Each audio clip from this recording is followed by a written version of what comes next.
નમસ્કાર, દમદાર ન્યૂઝમાં આપનું સ્વાગત છે અને હાલ અત્યારે હું ઉપસ્થિત છું બેલીબોરા શહેરની અંબિકા નદીના કિનારે આવેલો આ બ્રિજ છે. તમે બ્રિજ જોઈ શકો છો.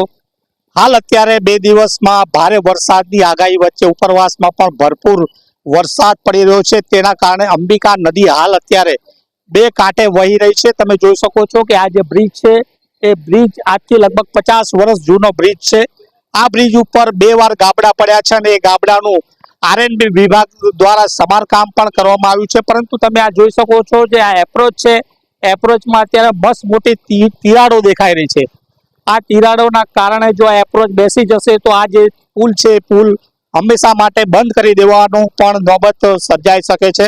અત્યારે આ દ્રશ્યો હું તમને સીધા બતાવી રહ્યો છું. અત્યારે ભારે વાહન વ્યવહાર પણ આના ઉપરથી ચાલી રહ્યો છે. ત્યારે જો કોઈ પણ પ્રકારનો અકસ્માત થશે તો જવાબદાર કોણ, તે પણ એક સવાલ પેદા થઈ રહ્યો છે. કારણ કે આ અત્યારે અંબિકા નદીના તમે આ જે પાણીનો પ્રવાહ જોઈ શકો છો કે પાણીનો પ્રવાહ તેજ પ્રવાહ ચાલી રહ્યો છે. ત્યારે આ એપ્રોચમાં જે તિરાડ પડી છે, તિરાડને લઈને પણ અત્યારે સ્થાનિક વહીવટી તંત્ર પર સવાલો ઉઠી રહ્યા છે. કારણ કે ગંભીરા બ્રિજ જેવી કોઈ દુર્ઘટના સર્જાશે તો જવાબદાર કોણ, તે પણ સવાલ પેદા થઈ રહ્યો છે. લોકો છે તેમની સાથે વાત કરવાના સાથે શૈલેષ પટેલ સાથે સીધી વાત કરીએ. શું કહેશો? અત્યારે એપ્રોચમાં તમે તિરાડ દેખાઈ રહી છે, એને લઈને તમારું શું કેવું છે? અત્યારે ભારે વાહન વ્યવહાર પણ ચાલી રહ્યો છે. તંત્રએ ભારે વાહન વ્યવહાર પર પ્રતિબંધ મૂકવો જોઈએ કે નહીં? આ 50 વર્ષ જૂનો બીચ છે ને આપણે નજર સામે જ આખી દરાર દેખાય છે. એટલે મારું માનવું છે કે પ્રશાસને આને તાત્કાલિક ધોરણે એક્શન લેવું જોઈએ ને મોટા વાહનોને તાત્કાલિક બંધ કરવા જોઈએ એવું મારું માનવું છે. કેમ જો આ 50 થી 55 વર્ષ જૂનો પુલ છે, મોટી દુર્ઘટના નહીં બને તેની પ્રશાસને તકેદારી રાખવી જોઈએ. મારું તો માનવું છે, ઉપરવાળાને પ્રાર્થના છે કે આ મોટી દુર્ઘટના નહીં બને. તમે જોઈ શકો છો શૈલેષભાઈ, અત્યારે પણ આ મોટા 4 વ્હીલર અને બસ પણ અહીંયાથી પસાર થઈ રહી છે. ખરેખર એ એક બહુ મોટી દુર્ઘટના સર્જે તેવું લાગી રહ્યું છે. મારા હિસાબે આ મોટી દુર્ઘટના થાય તેવું દરાર પડેલી છે તેના હિસાબે મને એમ લાગે છે કે આ મોટી દુર્ઘટના થઈ શકે એવી સંભાવના છે. વારંવાર રજૂઆત કરી છે મેં પણ આગળ કે આ નવો પુલ બીચ ખરેખર 5 વર્ષ પહેલા બની જવો જોઈએ હતો, પણ પ્રશાસને કે આ અહીંયાના ચૂંટાયેલા પ્રતિનિધિએ એનું ધ્યાન નહીં આપ્યું એવું મને લાગી રહ્યું છે. એટલે પ્રશાસનને મારી તમારા માધ્યમથી વિનંતી છે કે તાત્કાલિક ધોરણે આનું કંઈ આશરે 22 થી 25 ગામ છે અમારા ટોટલ. નવસારી છોડીનું એમ તો આનો એક જીવન દોરી સમાન છે, લાઈફલાઈન છે. એટલા માટે આને તાત્કાલિક આનું કંઈ નિરાકરણ લાવે એવું પ્રશાસનને વિનંતી કરું છું. એટલે તમારી એક માંગ છે કે અત્યારે હેવી વ્હીકલ ચાલી રહ્યા છે એને પ્રતિબંધ કરો. હા, હેવી વ્હીકલ બંધ કરો તો મારું માનવું કે જરા સારું પડી જાય ને સ્થાનિકોને પ્રાધાન્ય આપે એવું હું પ્રશાસનને ને એના ચૂંટાયેલા પ્રતિનિધિને તમારા માધ્યમથી વિનંતી કરું છું. જી ચોક્કસ. આ હતા શૈલેષ પટેલ. તેઓએ પણ કીધું કે અત્યારે જે હેવી વ્હીકલ પસાર થઈ રહ્યા છે તેના ઉપર પ્રતિબંધ. એક આપણા જિલ્લા પંચાયતના સભ્ય છે ભીખુભાઈની સાથે પણ સીધી વાત કરી અને જાણવાનો પ્રયાસ કરી કે સાહેબ શું લાગે એપ્રોચમાં મોટી તિરાડ પડી ગઈ છે, હવે મોટા જે ભારે વ્હીકલો પસાર થઈ રહ્યા છે એમના માટે પ્રતિબંધ મૂકવો જોઈએ કે નહીં?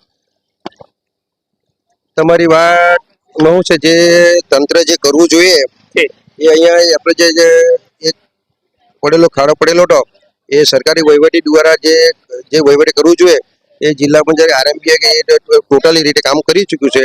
અને એ સાઇટનો એપ્રોચ છે એટલે જે પોલીસ વ્યવસ્થા છે એ સદંતર સારી છે. એટલે ખરેખર રસ્તો બંધ કરવામાં આરએમબી વિભાગે એમ કીધું કે હમણાં હાલમાં પરિસ્થિતિ સારી છે.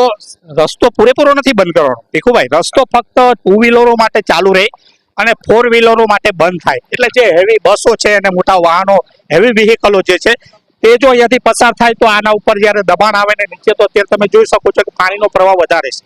એટલે જો નીચેથી ઘસારો થાય તો કદાચ ના કરે નારાયણ આ બેસી જાય તો આ 2 વ્હીલરો માટે પણ બંધ થાય. એટલે અહીંયાના સ્થાનિકોને પણ એવી માંગ છે કે 2 વ્હીલરો માટે ચાલુ રહે અને 4 વ્હીલરો માટે બંધ થાય.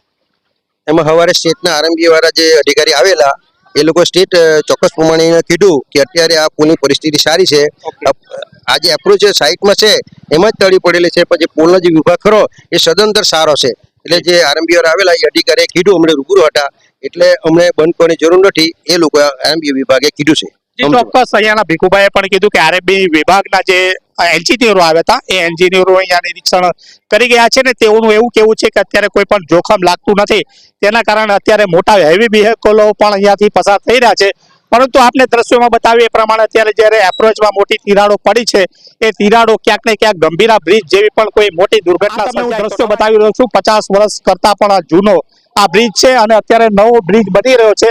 સ્થાનિકોનું તેવું પણ કેવું છે કે આ જો નવો બ્રિજ લગભગ 3-4 વર્ષ પહેલા બન્યો હોતે તો આજે આ નોબત ના આવતે. અહીંયાના સ્થાનિકોના આ વિસ્તાર આ બાજુનો જે વિસ્તાર છે ત્યાં લગભગ 22 કરતા વધારે ગામડાઓ આવ્યા છે અને તેમનું સીધે બિલીમોરા અને નવસારીનું આ લાઇફ લાઇન સમાન બ્રિજ છે.